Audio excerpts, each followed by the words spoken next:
ଏ ଦୟାମୟ ବିଶ୍ୱବିହାରୀ ଘେନ ଦୟାବହି ମୋର ଗୁହାରି।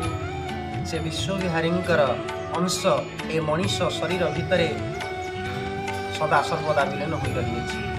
ଯିଏକି ଆଜ୍ଞା ସେ କିଏ? ସେ ହେଉଛି ଆଜ୍ଞା ଆତ୍ମା। ମଣିଷ ଶରୀର ଭିତରେ ଯିଏକି ଆତ୍ମା ସେ ହେଉଛି ଅବିନେଶ୍ୱର ଅମର।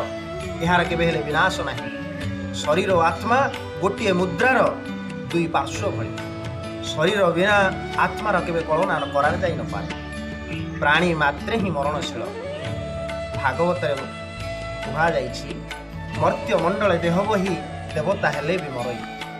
ମାତ୍ର ଶରୀର ଭିତରେ ପ୍ରାଣ ବା ଆତ୍ମାର ଶେଷ କେବେ ହେଲେ ନାହିଁ।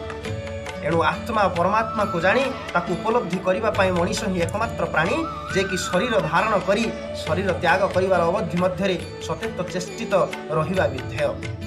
ସୃଷ୍ଟିରେ ସବୁକିଛି ହେଉଛି ଆଜ୍ଞା ମିଥ୍ୟା। ମାୟା ସାଂସାରିକ ଭୋଗ ବିଳାସ କେବଳ ବାହ୍ୟ ଆକର୍ଷଣ ମାତ୍ର।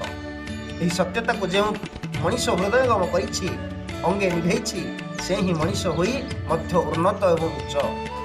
ନିଜ ଭିତରେ ଅନ୍ତର୍ନିହିତ ଚେତନାକୁ ଜାଗ୍ରତ କରି ଶରୀର ରୂପକ ଜଡ଼ ଓ ସ୍ଥାଣୁ ଖୋଳପା ପରିତ୍ୟାଗ କରି ପରମେଶ୍ୱର ପରମାତ୍ମାଙ୍କ ଠାରେ ବିଲୀନ ହେବାର ଯେ ପ୍ରୟାସ ରଖିଛି, ଯେଉଁମାନେ ସୃଷ୍ଟିକର୍ତ୍ତାଙ୍କର ବିଶାଳ ସାମ୍ରାଜ୍ୟ ରୂପକ ସକଳ ମାୟାବନ୍ଧନରୁ ଉର୍ଦ୍ଧ୍ୱରେ ରହିଛି, ସେ ହେଉଛି ସଂସାରରେ ସେ ହେଉଛି ଶ୍ରେଷ୍ଠ ପ୍ରାଣୀ।